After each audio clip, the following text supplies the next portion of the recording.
A todos en esta tarde. En esta noche vamos a revisar, no de manera exhaustiva, por asunto de tiempo,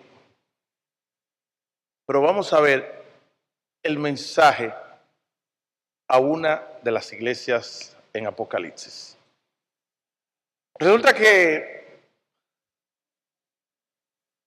es llamativo el hecho de que, a pesar de que el Apocalipsis es el libro, la revelación de Dios tocante a la consumación de los tiempos y cuando el Señor somete a todos sus enemigos, se establece el reino milenial y se entra a la eternidad, donde ya el diablo es echado al lago de fuego, donde los injustos son condenados, donde los justos reciben todas las promesas. Hay un detalle. Antes de entrar en materia, el Señor dijo, un momentito, tengo un mensaje para las 7 iglesias de Asia.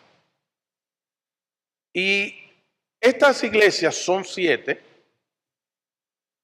tienen un esquema de estudio que el mensaje de las 7 iglesias está dividido en 7 partes también, donde está la dedicatoria, la característica del Señor, donde está el reconocimiento que el Señor hace a la iglesia, donde se hace la advertencia. En fin, hay un sinnúmero de pasos en el estudio de cada una de estas iglesias.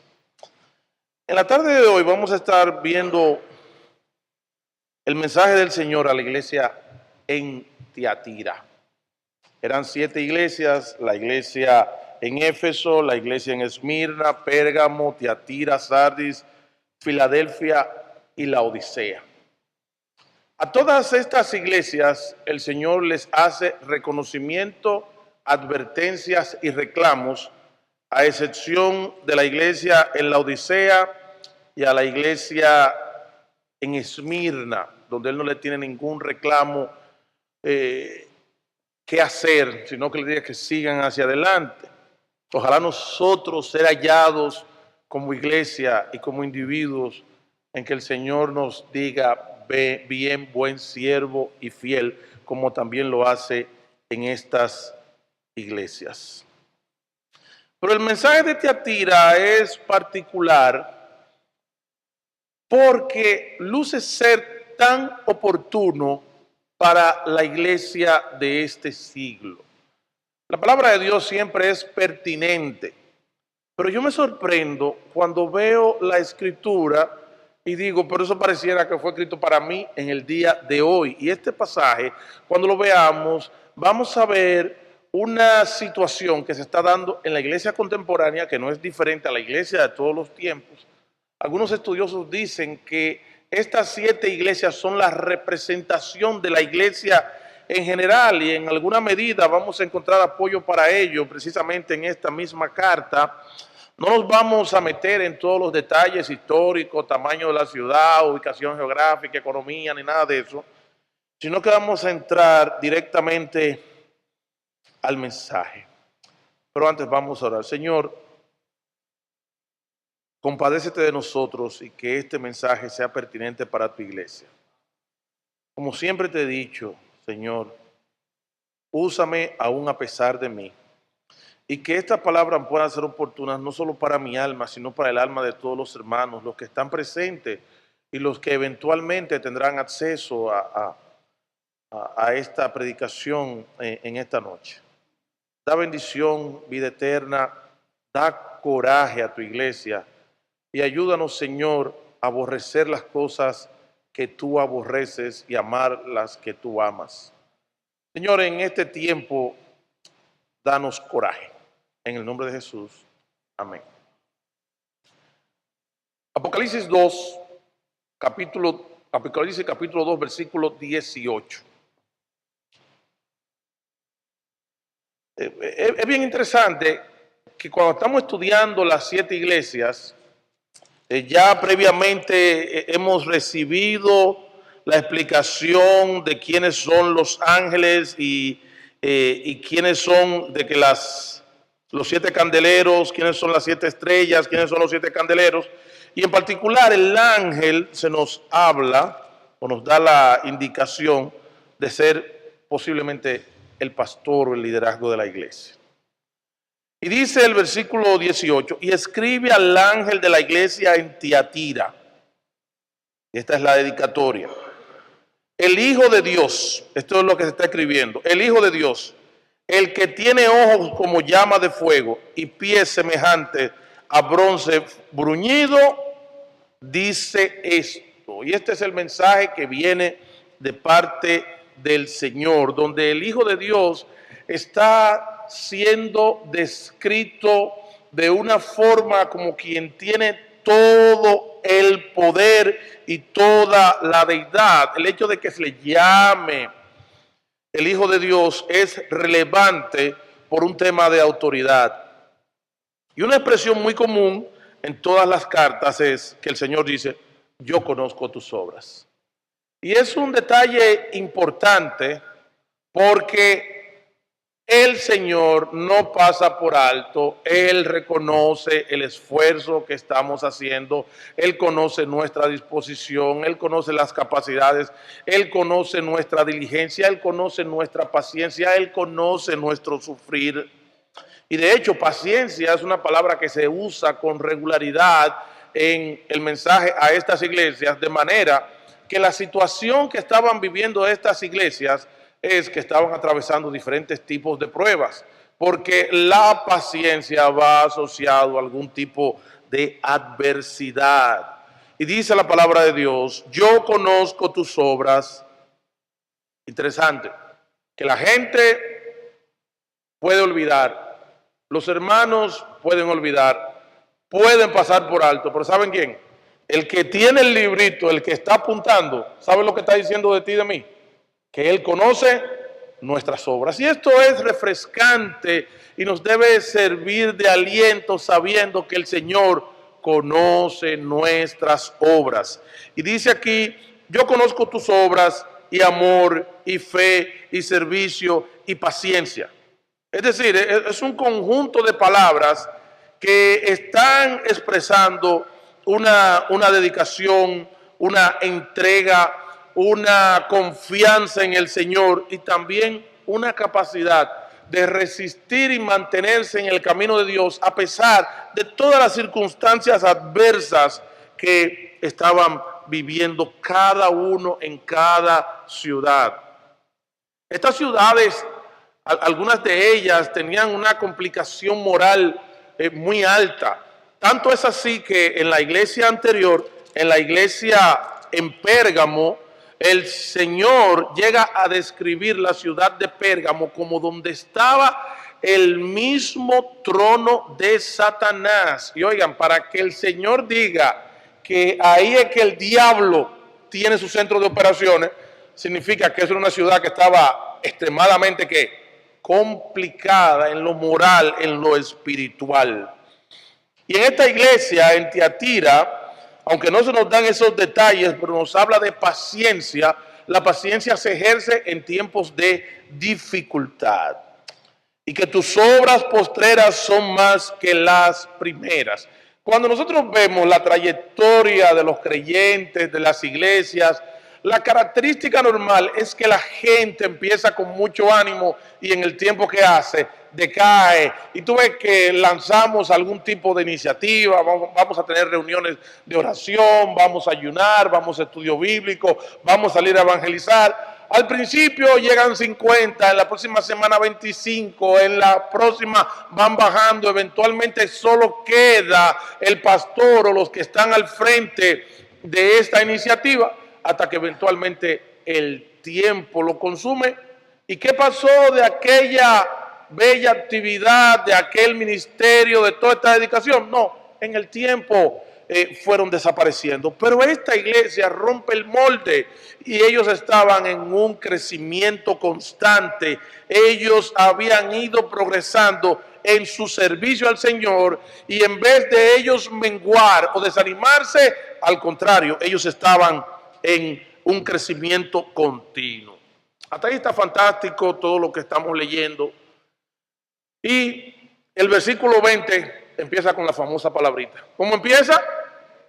Pero tengo unas pocas cosas contra ti. Es decir, todo aquel reconocimiento que ellos han recibido en el versículo 19, aquí tiene una manchita. Y es que el Señor dice, mira, yo tengo algunas cuantas cosas, no muchas, no, de hecho son pocas, nada más son 3.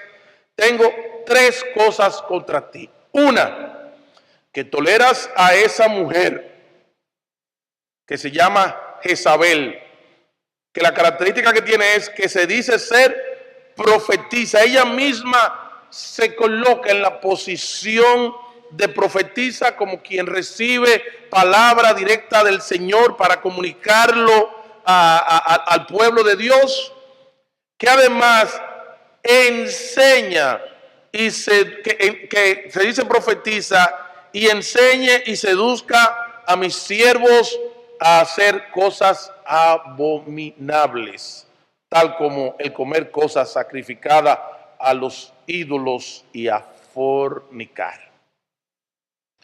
Esto es trascendente porque en gran medida refleja la actitud de la iglesia casi en general de estos tiempos. Nosotros tenemos una iglesia pujante, nosotros tenemos una iglesia que está enfrentando de manera categórica muchísimas aberraciones y pecados groseros que la sociedad está invitándonos a que formemos parte de ella, y se pudiera decir que le hemos puesto un muro de contención al mundo para que no entre a la iglesia. Sin embargo, la iglesia ha desarrollado un raro espíritu de tolerancia hacia los falsos profetas, las falsas doctrinas, aquellas conductas que riñen con la revelación de la palabra de Dios. Y ahora pareciera que nosotros estamos como el mundo, que la palabra mágica y que todo el mundo quiere que se diga de él es que es una persona tolerante. Esta es una trampa en la cual la iglesia en Tiatira cayó y que no nos es diferente hoy en día. ¿Por qué? Porque a pesar de todo el esfuerzo que la iglesia bautista cristiana y muchas otras iglesias del Señor están haciendo para cumplir su obra, para enseñar la palabra, para hacer su voluntad, para hacer obra misionera, para ayudar a los necesitados, para visitar a los enfermos, para enseñar y tener ministerios que impacten las vidas de las personas, hay un problema muy serio, y es la hierba que está creciendo dentro de la iglesia. En particular, en ese caso, había una mujer que, cuando estamos estudiando las escrituras y pasajes un tanto difíciles como Apocalipsis, algunos son tentados a querer darle significados diferentes a lo que el sentido llano de la palabra tiene. Ahí dice que había una mujer, ¿y cómo tenemos que entenderlo? Que había ¿qué? Una mujer, ¿verdad? Y esa mujer tenía un nombre, no tenemos que darle una implicación y quererle darle una explicación figurativa, no, sino que de manera particular había una mujer que tenía un nombre, y ese nombre se llamaba ¿cómo? Jezabel. Miren, déjenme decirle algo, yo no sé en qué va pero regularmente los nombres en la escritura van asociados con el carácter de las personas. Yo no sé si fue que llegó a ser conocida como Jezabel, no sé si en la Junta Central Electoral la declararon como Jezabel. Ahora, lo que sí sucede es que el carácter de esta mujer era semejante al de su nombre, al de aquella mujer que hizo tropezar a Israel con sus hechicerías, aquella malvada mujer, la mujer de aquel hombre pusilánime llamado Acab. Y el pasaje, el Señor lo que le reclama a la iglesia, no es que esta mujer se haya levantado, es que todavía estuvieran tolerando a esa mujer. De hecho, de entre nosotros, dice la palabra de Dios, cuando Pablo se despedía de los ancianos de Éfeso, él dice, se van a levantar lobos rapaces. Pero el problema que tiene este pasaje es que la iglesia había desarrollado una apatía y habiendo debido identificar y echar fuera a esta mujer, confrontarla, había dejado que esta mujer adquiriera estatus, posición, reconocimiento y que inclusive llegara a establecerse ella como una vocera de Dios y llegar a establecer normas de conductas y reinterpretar lo que Dios categóricamente había dicho desde el Antiguo Testamento hasta el Nuevo Testamento.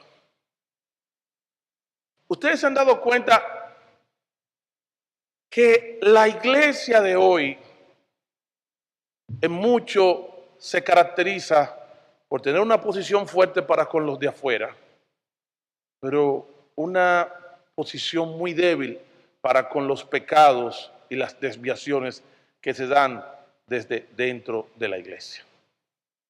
Esto ha llegado a niveles alarmantes en el día de hoy. Recientemente vi una publicación de algún notable que llegó al colmo de decir que el Señor Jesús en la cruz se hizo ateo. ¡Wow! Es una blasfemia. ¿Dicha de dónde? Desde un púlpito. Y empezaron ellos a un nivel tan elevado. No, simplemente acuérdate lo que dice la palabra de Dios, un poco de levadura leuda toda la masa, y eso va a seguir creciendo, va a seguir creciendo.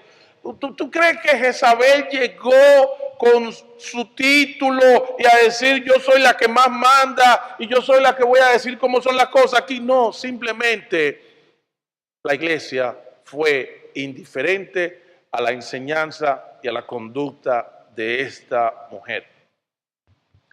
Lamentable que una iglesia a la cual el Señor le hace un reconocimiento diciendo yo conozco tus obras y amor y fe y servicio y paciencia y de cómo tú has ido creciendo en la obra, tú tienes una mancha, tengo algo que reclamarte.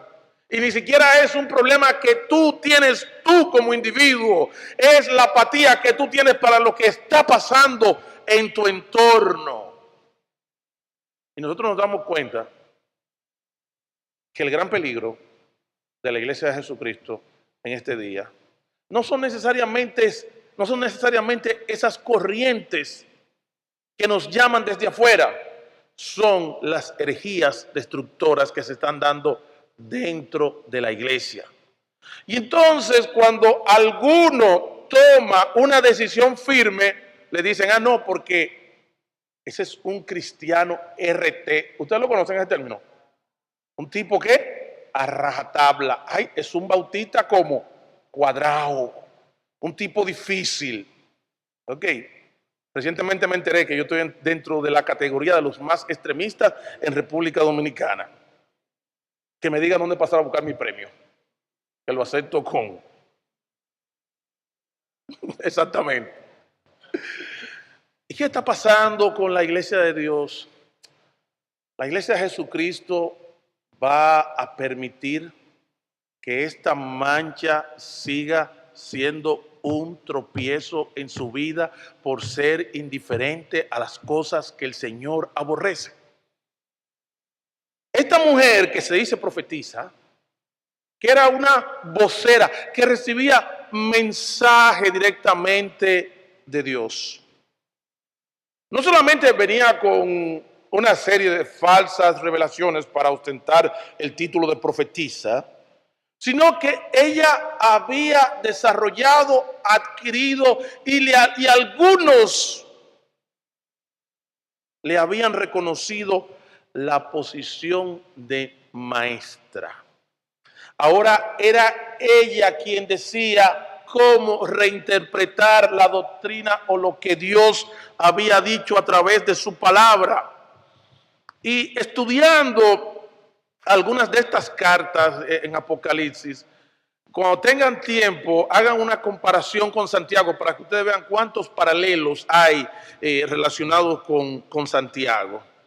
Y una de las advertencias que hace Santiago dice es: no os hagáis maestros muchos de vosotros mismos, sabiendo que llevaréis ¿qué? Mayor condenación. Pero si hay algo que los falsos no soportan, si algo ellos resbalan fácilmente, es una carnada la cual ellos no resisten, es tomar la posición de maestros y decir cómo debe vivirse la vida cristiana. Y por eso tú ves que de dentro de la misma iglesia nos están llamando a la tolerancia. Es que nosotros, y la famosa expresión, no debemos juzgar, no, porque la vida no es así. Y nos están diciendo que no podemos tomar ni señalar a aquellos que andan desordenadamente entre nosotros. Pues mira, si nosotros permitimos que los falsos maestros se levanten y se establezcan entre nosotros y su centro de operaciones sea de dentro de la iglesia, no de afuera, muchos van a ser seducidos, ¿saben qué? Detrás de sus maquinaciones. Miren qué joya de maestra. Ella no solamente tenía la posición de maestra, sino que ella seducía a los siervos, aquellos que decían, no, pero yo quiero servirle al Señor. Ella los engañaba y los atraía sutilmente para llevarlos a lo que era su actividad principal. Y básicamente era enseñar a los siervos del Señor ¿a qué? A fornicar, a vivir una vida inmoral. Que la fornicación, cuando nosotros la vemos en el Nuevo Testamento, fue un pecado tan común, particularmente en Corinto. Pero también en Corinto el mismo Pablo nos habla, el Espíritu Santo nos habla a través de Pablo, de cómo el pueblo tropezó múltiples veces con esto de la fornicación, pecados relacionados con la inmoralidad, con el trato sexual de toda índole. Y este pecado que se estaba viviendo en Tiatira era muy parecido al de Pérgamo. Porque el de Pérgamo, ellos también habían desarrollado tolerancia para aquellos que tenían los de la doctrina de Balaán. ¿Qué fue lo que hizo Balaán? Que enseñó al pueblo a ponerle, le dijo a Balac, al que lo contrató, para ponerle tropiezo para la fornicación y para comer lo sacrificado a los ídolos. Es interesante que en el primer concilio en Jerusalén, Hechos capítulo 15, se puede decir que esta primera generación de cristianos afrontó un grave reto. ¿Cómo nos vamos a mover? ¿Cuál va a ser el código de conducta que vamos a seguir? Porque nosotros que nos hemos convertido, que venimos del paganismo, que venimos de la cultura no judía, nosotros hemos recibido con gozo el mensaje del Evangelio. Pero tenemos unos aquí que son de los que vienen las promesas, los patriarcas, los judíos, que ahora nos están diciendo que tenemos que circuncidarnos. No solamente por las implicaciones de lo doloroso y lo molesto que era este paso de fe, sino que ellos lo estaban poniendo como un prerequisito para la salvación. Y de hecho fue mucho lo que insistieron para que los creyentes no judíos se metieran en el tema de la fornicación. Perdón, de la circuncisión. En cuanto a esto, hubo un gran concilio, un concilio universal donde toda la iglesia en Jerusalén y la iglesia que venía producto de los viajes misioneros se reúnen y los creyentes de todas partes dicen, vamos a ver cuál es la posición porque era una situación que no se había contemplado anteriormente. Y para separarse de todo aquello que tenía sabor a rituales del judaísmo, queremos cuál es la posición oficial de los apóstoles y de la iglesia en Jerusalén acerca de estos sacrificios que nos están exigiendo los llamados judaizantes. Y entonces, en el versículo 28 del capítulo 15, oigan cómo dice cuál es el resultado de esta reunión. Oigan cómo dicen los apóstoles.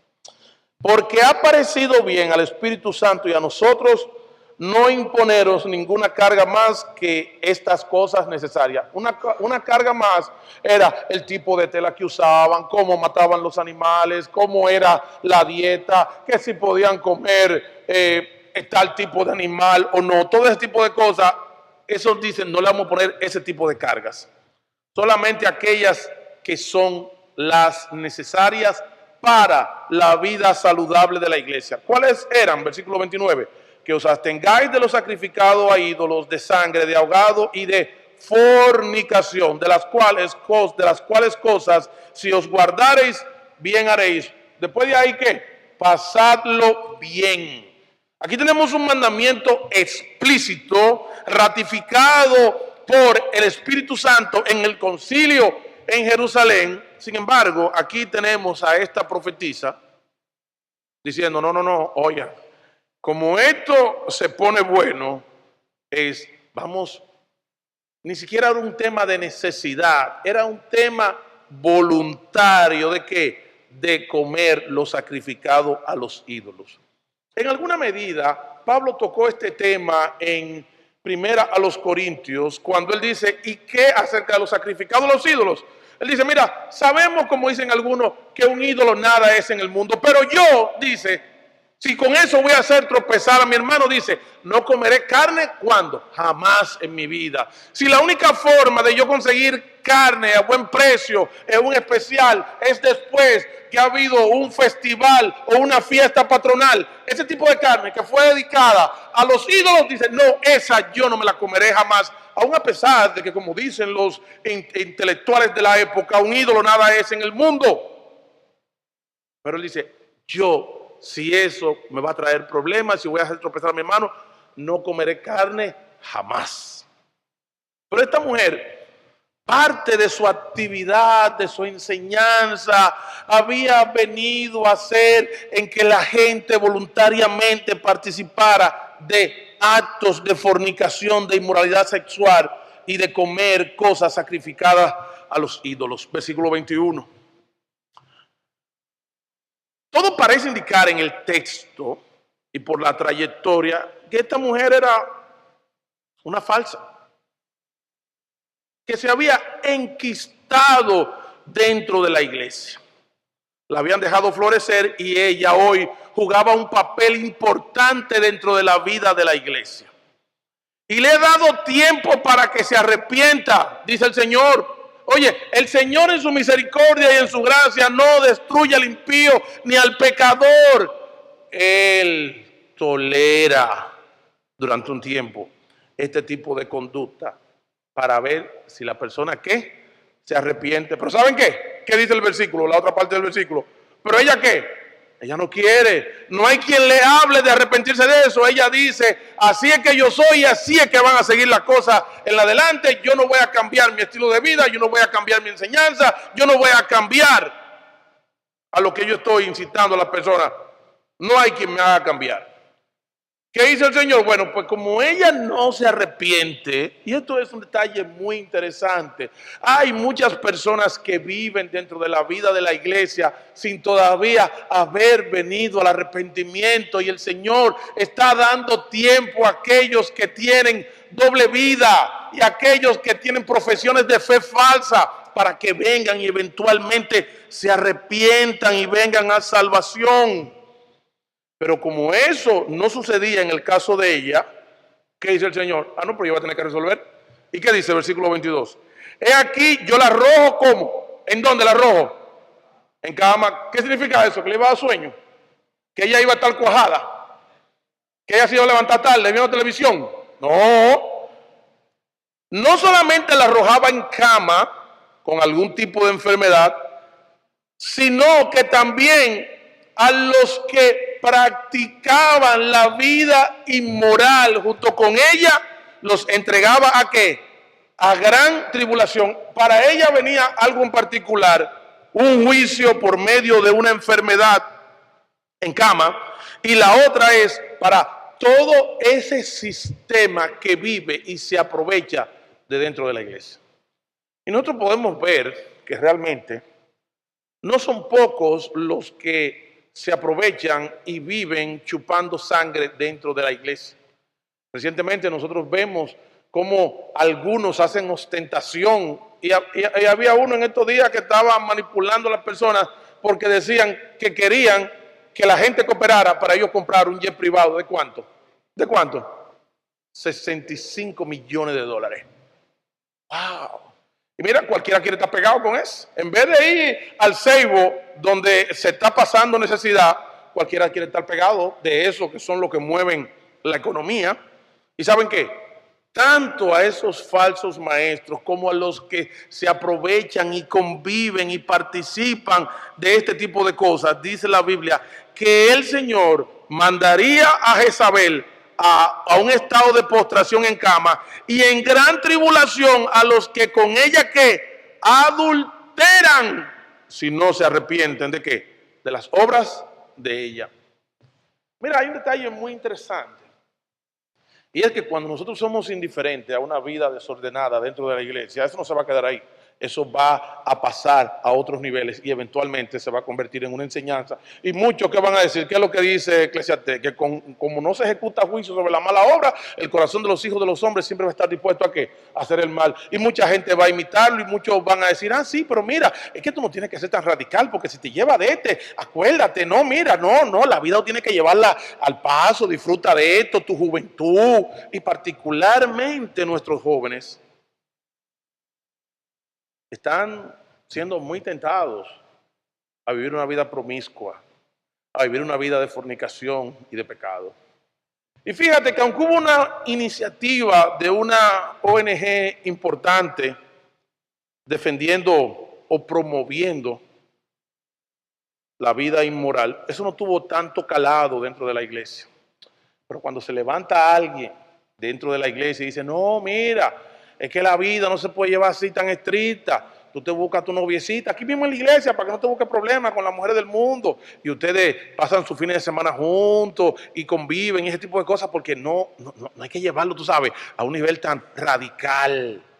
Esa gente adentro de la iglesia tiene mucha capacidad de hacer daño y atraer a otros que están en igual condición espiritual. Eventualmente, ¿sabe lo que va a pasar dentro del medio de la iglesia? El juicio va a llegar y muchos van a ser salpicados. Porque cuando cae un falso maestro producto del juicio de Dios, no se va solo. Y en este caso, miren cuál es la trayectoria. He aquí yo la arrojo en cama y en gran tribulación a los que con ella adulteran. No tenemos que darle un sentido figurado, estamos hablando de un pecado sexual. ¿Ok? Si no se arrepienten de las obras. ¿Y quiénes están llevando también? El versículo 23. ¿Quiénes están llevando? ¿Quiénes están llevando las consecuencias también? Los hijos. ¿Los hijos de quiénes? De ella, inicialmente, y posiblemente también de quiénes? De ellos. Es decir, que nosotros podríamos tener una crisis que empezó con un poquito de indiferencia. Y a sus hijos heriré ¿de qué? De muerte. De muerte. En algunas ocasiones, Dios ha utilizado métodos compulsivos para pagar el pecado de los padres sobre los hijos. Uno de los más famosos, el de Elí. Le sigue el de David. Le siguen otros tantos, ¿verdad? Y a sus hijos heriré de muerte. Ya el asunto no se quedó en la enfermedad, no se quedó en que le fue mal en los negocios, en que cayó preso, en que tiene un sinnúmero de dificultades. No, ya la cosa va en serio, porque la cosa, de hecho, hace rato que la cosa va en serio, pero ya aquí entró en una situación irreversible, porque está hablando de ¿qué? De muerte. Y si tú estás jugando al convertido dentro de la iglesia, si tú estás simplemente aprovechándote del sistema y la enseñanza de los falsos maestros al mismo tiempo que vives tu doble vida en impureza sexual o no rechazando lo que Dios rechaza, como el caso de los sacrificados a los ídolos, ¿tú sabes quiénes pueden pagar las consecuencias? ¿Quiénes pueden pagar las consecuencias? Tus hijos. Y en eso Dios, oye, Él es especialista. Él es especialista. ¿A quién también Dios le llevó un hijo? A Jeroboam. ¿Recuerdan? ¿Recuerdan el caso de Jeroboam? Y entonces, todos aquellos que se dedican a una vida de practicar el pecado, oye, no se va a hacer tardar, aún dentro de la misericordia de Dios, el que juicio venga y te alcance por donde más te duele. ¿Y te lleve qué? Tus hijos. Entonces, el jueguito de jugar a la iglesia, de jugar al convertido, y entonces tener canciones de adulterio y tener una promoción de una vida inmoral, es algo peligroso. Señores, si hay un jueguito peligroso en la vida, ¿tú sabes cómo se llama? No el de policía y ladrones, ¿sabes cómo se llama? Jugar a la iglesia, jugar al convertido. Porque eventualmente el árbol va a dar el fruto según su naturaleza. ¿Y saben qué? Dios no es injusto. Dios va a pagar a cada uno conforme a sus obras. Y aunque Él es misericordioso y nos da tiempo para que nos arrepintamos y para que la iglesia también deje de ser indiferente a estas cosas que están sucediendo, los resultados pueden ser catastróficos. Y a sus hijos heriré de muerte. ¿Y saben qué? Y este fue el detalle que más me llamó la atención de esta carta a esta iglesia. Y todas las iglesias sabrán que yo soy el que escudriña la mente y el corazón.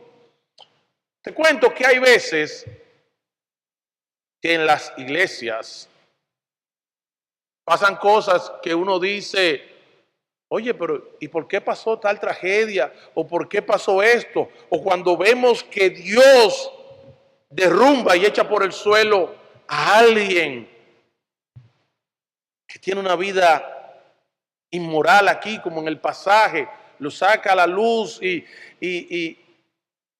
se lleva todo un liderazgo de una congregación.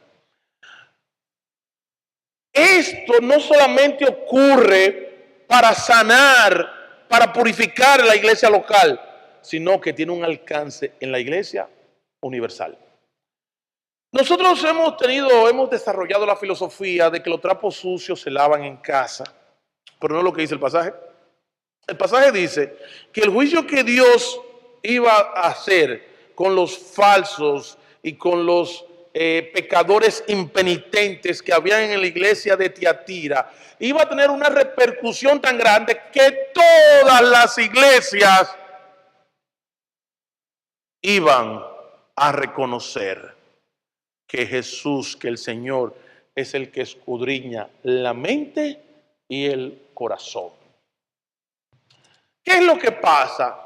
Que dentro del jueguito, del juego a la iglesia, del juego al hermanito, el juego al pastor, el jueguito al convertido, nosotros todos somos especialistas en presentar nuestra mejor cara.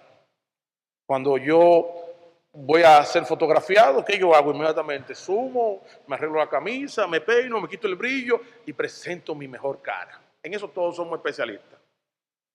Pero el Señor está diciendo que cuando Él viene y golpea un sistema impío que se está levantando dentro de la iglesia, las demás iglesias, cuando vean lo que pasó en tal sitio, van a reconocer que el Señor es el que escudriña y el que conoce la mente y el corazón.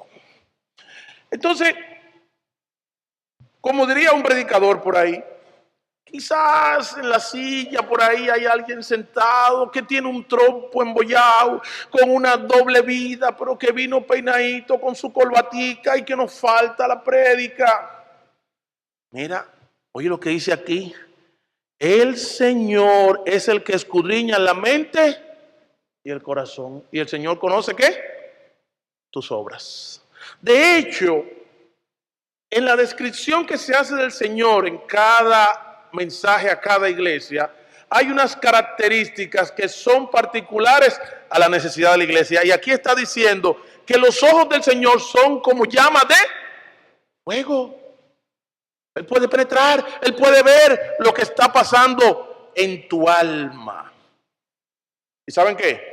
Y el Señor va a dar a cada uno según qué, sus obras.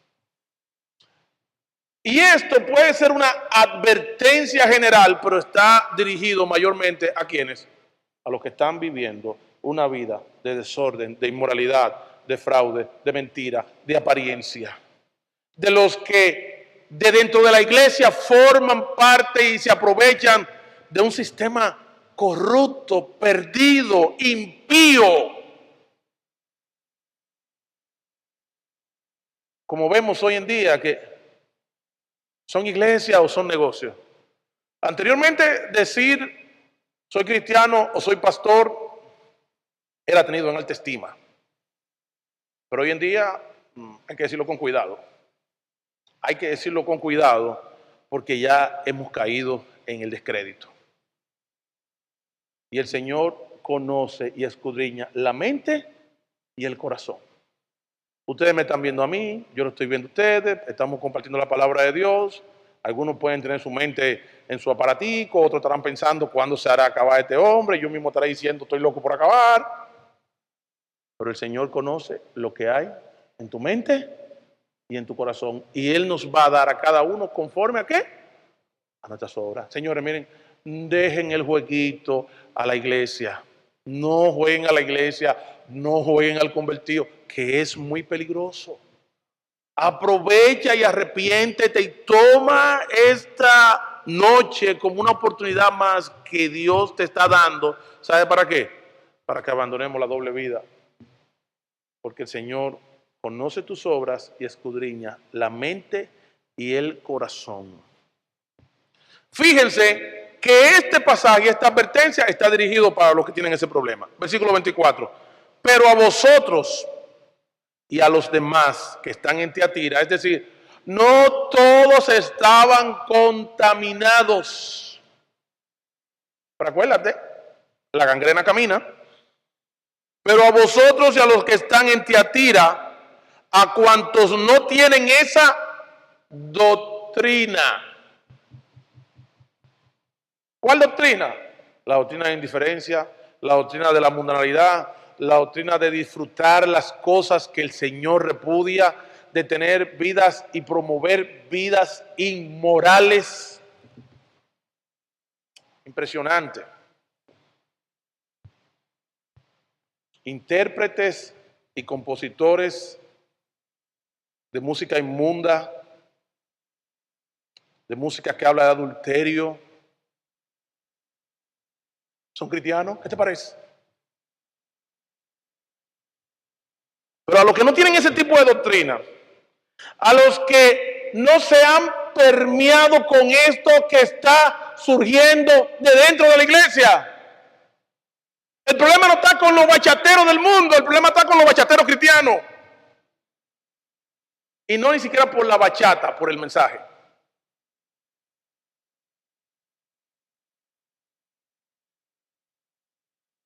Pero a vosotros y a los demás que están en Tiatira, a cuanto no tienen esa doctrina y no han conocido lo que ellos llaman las profundidades de Satanás. O sea, ellos tenían una jactancia que ellos se metían para lo hondo. Bien para abajo se metían ellos y salían porque ellos eran poderosos, ellos eran fuertes.